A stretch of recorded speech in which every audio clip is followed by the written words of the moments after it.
Donc, je suis Arlette Paquite, réalisatrice.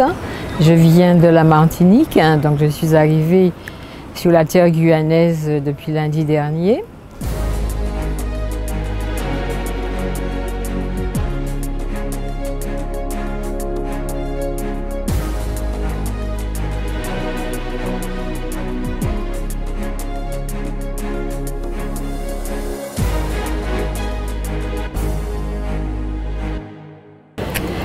Donc cette idée de documentaire vient du fait que je me suis posé un certain nombre de questions sur nos sociétés, à savoir pourquoi, malgré les combats qui ont été menés depuis quand même plus de 50 ans, après la départementalisation, qu'est-ce qui fait que les nouvelles générations ont toujours cette espèce de révolte, de douleur sourde, l'impression d'être enfermé dans quelque chose qu'ils n'arrivent pas toujours donc, à nommer.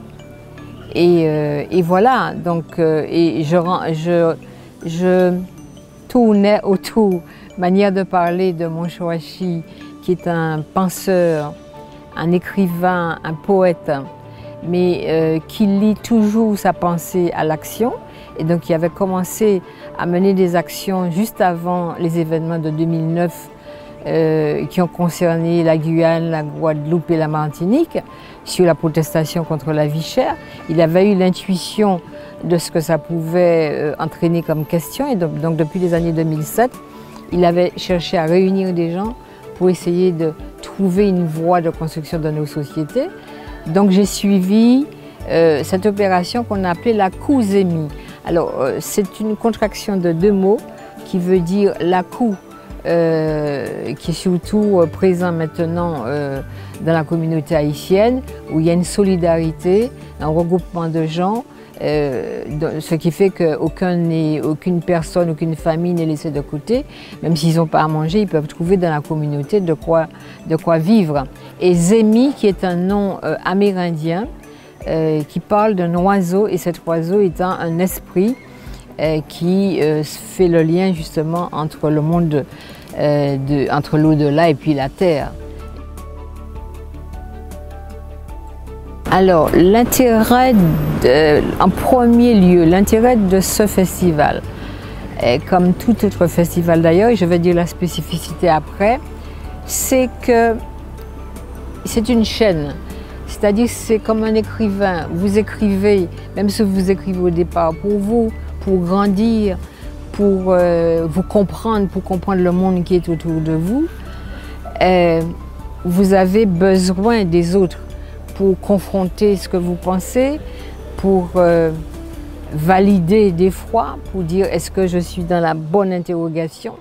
Et le fait d'avoir des producteurs, et au bout du compte, un festival qui vous permet de montrer le film, qui vous permet de vous confronter à des spectateurs, en amont, ça vous donne l'envie d'écrire déjà. Ça vous stimule, ça vous rappelle à l'ordre si vous avez envie de rester, vivre et laisser le temps passer. Ça vous donne des échéances. Et donc c'est pour ça que c'est important qu'il y ait des festivals. Alors concernant un festival justement qui prend en compte la sphère dans laquelle on se trouve, c'est très intéressant pour moi qui viens d'une île de confronter une île à un continent, de comprendre qu'il y a une civilisation latino-américaine, caraïbéenne qui se tient, qui se parle. On n'est pas, même si on est lié par exemple aux îles anglophones, mais il y a quelque chose de l'ordre justement de cette vision du monde du côté latin, latino-américaine, pas latin dans le sens romain du terme, mais qui me rend plus proche par exemple du cinéma brésilien, du cinéma mexicain, et donc d'essayer de parler d'un autre regard ensemble, justement, qui fait partie de cette idée de ne pas être en conversation unique avec comme on dit, l'Hexagone ou comme on l'appelle la France, mais que nous avons un regard sur ce qu'on appelle les Amériques, c'est-à-dire tout ce qui est dans cette zone-là et qui nous permet de nous rencontrer. Ce serait plus de transmission que de formation. Et j'irais même dans le domaine de la transmission, dans le sens de ce que notre culture, justement des mondes, nous donne comme idée de la transmission.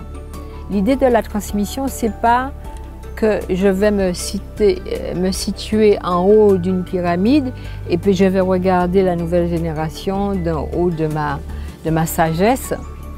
C'est de leur dire « je suis à votre disposition ». Voilà ce que je vous propose. J'ai l'impression qu'on est perdu aujourd'hui, que la parole n'a plus de sens. C'est pour ça que ça s'appelle la parole sauvage.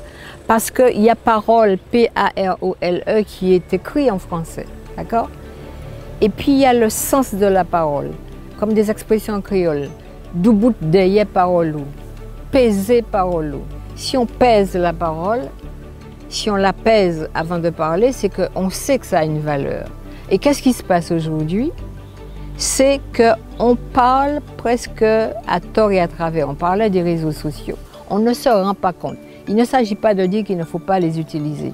Il s'agit simplement de comprendre qu'on ne met pas ni le temps, ni l'écoute dans justement cette parole qui va très vite et qui n'a pas de sens parce qu'on a l'impression que c'est un petit peu comme le monde économique, une parole court après une autre et puis ça n'a plus de sens. D'ailleurs, en français, aujourd'hui quand on fait par exemple des reportages, par exemple, il y a un tic journalistique aujourd'hui qui est de dire vrai, véritable, devant chacun des mots, une véritable sortie de crise, un vrai débat économique. Voilà, donc comme si les mots ont tellement perdu de leur sens qu'il faut qu'on leur ajoute vrai pour qu'on leur donne de la chair.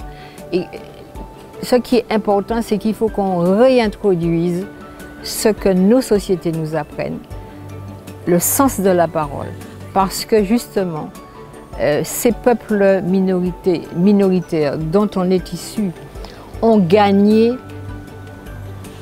par le sang, par les morts. Ils ont gagné cette conquête de la parole. Et parce que ça a été une conquête, on doit se rendre compte que c'est précieux, c'est un trésor. Ce n'est pas une conquête, une parole qui nous a été donnée. Au contraire, on a cherché à couper les langues, à mettre des muselières parce qu'on essayait de toucher à l'expression de la parole, ce qui fait justement qu'on est un être humain. Et ce combat de la parole doit nous rendre humbles et respectueux de l'expression humaine qu'est la parole. Voilà ce que je voudrais pouvoir échanger, pouvoir discuter avec la nouvelle génération. Il ne s'agit pas de dire d'un côté, on n'est pas dans la morale, il n'y a pas quelque chose de bien et quelque chose de mal. Il y a ce qui nous fait nous élever et de ne pas rentrer dans des leurres qui sont des combats dans lesquels nous nous enfermons. Voilà ce que je voudrais échanger avec la nouvelle génération. Mais je suis à leur disposition aussi pour entendre ce que cette nouvelle génération a à nous dire de ce qu'ils conçoivent du monde et peut-être qu'on va trouver des ponts pour se parler.